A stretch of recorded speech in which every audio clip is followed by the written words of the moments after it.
there's one thing I learned from Tokyo Ghoul is that when a cute purple-haired girl asks me to go on a date in a coffee shop, I should always say no. Hold it! Which team are you with? Teiku. Why couldn't you just live for me? You had a choice. Why didn't you choose me? Even if it meant forsaking your honor. Yes, and she'd be here now. Even if it meant hurting her. If it had to be done. Even if it meant killing her. Whatever it takes.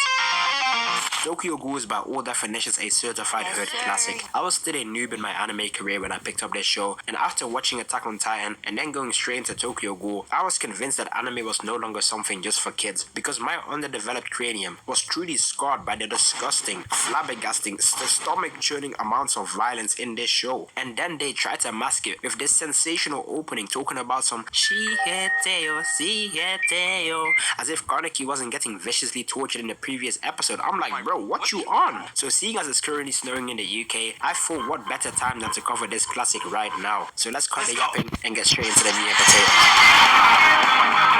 The episode starts off, and at first it honestly seems like your average everyday slice of life. Hide is making fun of our main character Kaneki for taking a girl on a date to the bookstore, and Kaneki tells him that there's this other girl he has a crush on. Hide thinks it's Toka, and let me tell you something about Toka. The neurons in 15-year-old me's brain, for whatever reason, were activated. I blame Cartoon Network for the 2000s goth baddie epidemic. The actual girl he was talking about walks in, and her name is Rize. Now, as a professional bag fumbler, my aura scouter would have gone off straight away, because she is dressed like a Hello Kitty girl. Hide leaves to let Kaneki take the ISO, and let's just say my boy secured the package. Fast forward and they are chopping it up on a date. Chemistry is looking sensational and Kaneki likes what he's seeing. She asks him to walk her home, and they get to this which path would you take type crossroad. Me personally, I would have told Shio from my Kami got killed that I gotta catch a train and she's gonna have to walk herself home, because what business do I got going down this ominous alleyway? This whole thing looks like a setup. Kaneki got zero survival instincts, and he's already on cloud 9 thinking about messaging the GC talking about some I just took this 10 out of 10 Hello Kitty girl on a dinner date. But the whole time he didn't realize that he was the dinner. She opens her mouth like the car titan and takes a big bite out of her shoulder like a vampire, and then starts moaning like a Kagaguri character. She pops her car grenade and sends him flying through some crates before literally ripping bro apart. Like damn, she's using them tentacles like carnage. This really went from 0 to 100 in 3 minutes. Right when she's about to finish him off, a bunch of pipes end up dropping on her, seemingly killing both of them. Or so we thought, because Sho Tucker over here has decided to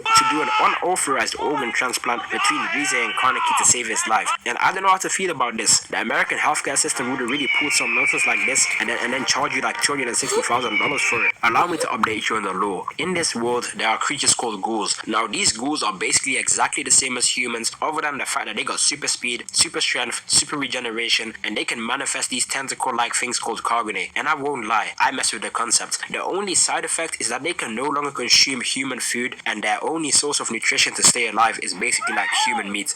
And to be honest with you, I'd be mad too, because imagine one day you wake up and someone tells you no more pizza, no more chicken wings, no more lasagna, no more cheeseburgers. From now on, all you can eat is deep fried knuckles and barbecue grilled ankles. I'd be sick. So it turns out due to the organ transplant, Kaneki has now been turned into a half ghoul, and Rize is practically sealed inside him like Naruto and Kurama. Kaneki is slowly starting to go insane because of the hunger, and he says he can smell some good eats just for it to be another ghoul munching on a human. And honestly, this guy seems pretty chill. He even offered him a piece of human meat like it was a chicken nugget just for him to get one tap by this guy. Nishiki chokeslams Kaneki and starts talking, saying that this is his territory and no one can feed on it. These ghouls are starting to sound gang affiliated. Toka pulls up, and this is where we find out that she's a ghoul too. So Nishiki and Toka get ready to squabble just for Nishiki to get speed blitzed and sent packing with his tail between his legs. Wouldn't let that shit happen to me though. Toka forces Kaneki to eat some meat, and Kaneki insists on not eating it and holding on to his human side, which is fair enough, I guess. Your life is nothing. You serve zero purpose. You should kill yourself now. Kaneki starts violating the ghouls, saying how they are the spawn of Shaitan, just for Toka to put bro into a brawlhalla combo, followed by a command grab straight into the Iron Fist special.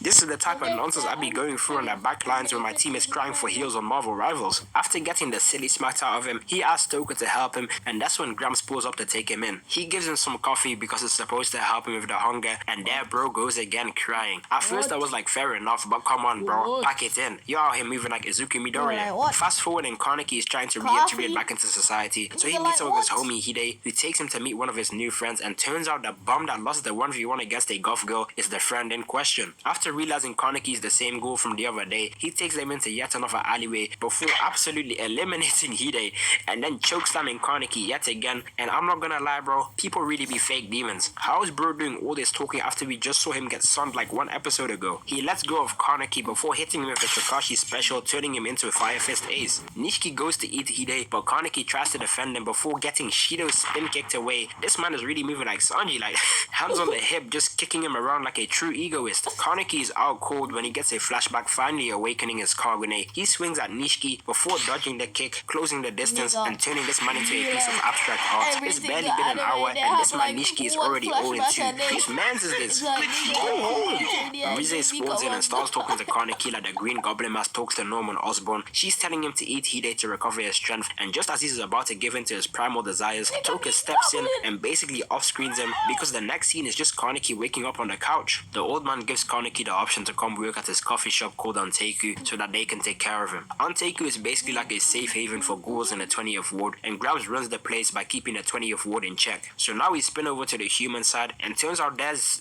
basically like a special government organization called the CZG Doves who actively fight the ghouls and try to protect the humans. This causes some type of One Piece Marines and Pirates type dynamics where it can be difficult to distinguish who's actually right or wrong, and this white Uncle Ruckus is one of their strongest members. Grabs thinks Kaneki should have a mask because ghouls use masks when they go out to eat to prevent their faces from being seen, so Toka takes him to the zesty guy who's rocking the Gwen haircut. But that's when the actual Zest demon pulls up to the cafe. This man is dressed like the pimp from Boondocks and is radiating so much zestiness. Just imagine Hisoka, Shido, Bon Clay, Drake, and Lil Nas X all fused together to make this character. He straight away starts touching up Kaneki before leaving the shop, and Toka tells Kaneki that he should be careful around him because he's one of the 20th ward's parasites. So what do you think this smooth brain Neanderthal Kaneki does when he basically gets asked by this guy to meet up? Despite the zestiness and despite Toka's warnings, Kaneki still decides to meet up with him, and whilst they are chopping it up in yet another coffee shop, by the way, Kaneki cracks the glass, causing him to bleed. So this Hisoka regen takes the cloth with Kaneki's blood on it to the bathroom and begins sniffing it so much he basically has an orgasm, eyes rolling back and everything. Just for the scene to pan over to Kaneki in this guy's house taking a shower. Kaneki is an actual dodo because there's no way he has even an ounce of survival instincts.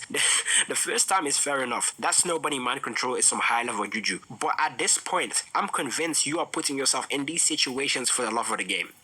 You're a victim. Here we go. Turns out Hisoka over here runs some type of underground come down with me where he brings people to be eaten for entertainment purposes, and this dumbass Kaneki is his next victim. They call up Shmo from Dark Souls like it's some type of boss battle, and he starts walking towards Kaneki before swinging and missing, and now that I got a better look at him, I'm convinced that's Queen from One Piece behind the mask. You're not slick, bro. Kaneki is trying to dodge him before hitting him with the Sonic Sway, so he tries to hit him with a side air, but this man has been on that Mike Tyson neck training. Kaneki gets sent flying and gets hit with the Great Ape Vegeta command grab, but at the very last second he turns into his ghoul mode, breaks free, and Superman gut punches Fat Gum. That's when everyone realizes he's a one-eyed ghoul, including Hisoka, so he ends up saving him because he wants to save a Kaneki all for himself. And I'm not gonna lie, another fatherless child, because if he had a papa, he could have at least been told about stranger danger or something. He makes it back to his place but ends up seeing Nishiki getting jumped by blue-collar construction workers. The first season isn't even over, and this man Nishiki has taken nothing but L's like Yamcha. Kaneki decides to save him and weaves the 2 hits before cracking him with the Ryan Garcia left hook. Kaneki saves Nishiki, but not even 2 hours later, Nishiki's girlfriend gets kidnapped by Hisoka in an attempt to get at Kaneki, and as it's looking right now, I might have to put Nishiki in the Hall of Bums. Kaneki and Nishiki team up to go and save his girl, so they pull up to this church, but they didn't realize they walked right into a boss battle, because Hisoka starts talking crazy, saying that he's going to eat Kaneki.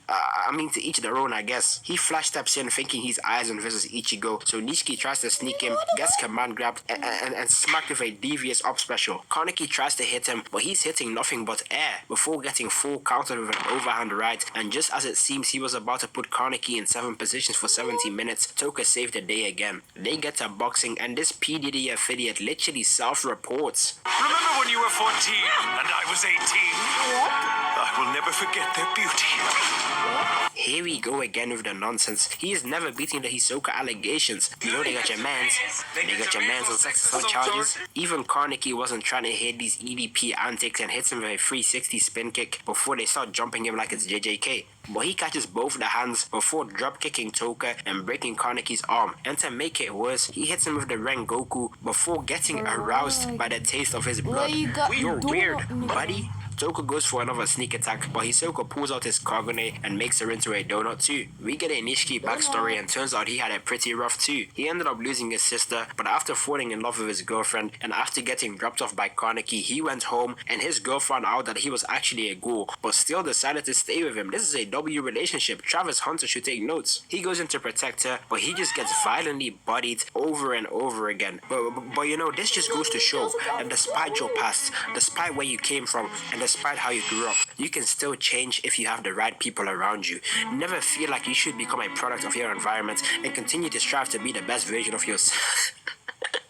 Okay, I'll stop. Kaneki asks who's stronger between Toka and Hisoka, so Toka says, nah, I'd win. So Kaneki lets her take a bite out of his body to regain her strength. Hisoka goes in for the attack, but just gets blasted away before Toka pulls out her own Kagune. Toka jumps out the smoke like a Five Nights at Freddy's jump scare, goes for the hit before falling back and landing a barrage of shots. It's cool to know that everyone's Kagune comes with its own set of abilities. Hisoka creates a British Zanpakuto and goes in for the slash. They are going hit for hit, but Toka is on straight demon timing, drags her Kagune like she's Sasuke building the Chidori before smacking this man with a lean down heavy. But this guy just gets up and starts saying it's finally getting interesting. Anime characters will get boomed like this, and then talk about some that was pretty decent, man. What do you mean decent? You just got Batista bombed. He goes for Nishiki's girl to try and get a top up, but he grabs him, holding him back long enough for Toka to turn him into future Gohan. Their day is saved, but Toka is still on that King Von timing because she wants to kill Nishiki's girlfriend because she saw their faces and could report them. And it's honestly fair enough. This is gonna be extremely niche, but who remembers that one episode in Avatar The Last Airbender when Korra convinced the Earthbender kid to help the old guy, and then the old guy just went to the Fire Nation and snitched on him anyways? Yeah, ever since then I've had trust issues. I'm with Toka. She ends up not going through with it because Migi calls her pretty, which made her realize that she isn't racist like all the other humans. We go back to Anteiku where we found some more lore about Hidemi and Ryoko. Their father got involved with some dangerous people, one of them being Jason, who's an S-rated ghoul and an absolute psychopath. This might be the real Jason. Turns out Hinemi's father was working with the humans to try and get Jason backed up, so when bro found out, he clapped him. But Hinemi and Ryoko still don't know that. We cut over to Jason and he's face to face with the white Uncle Ruckus investigator who's been non-stop killing ghouls and this other guy named Amon. They both wield these things called Quinkes that are made by using dead ghouls' body parts and turning them into weapons that are basically like handheld Kagune. And I'm not gonna lie, this is pretty tough. They start double teaming him and he's just sidestepping and weaving everything with his hands in his pockets. Look at the way he stepped back. He thinks he's Sung Jin Woo,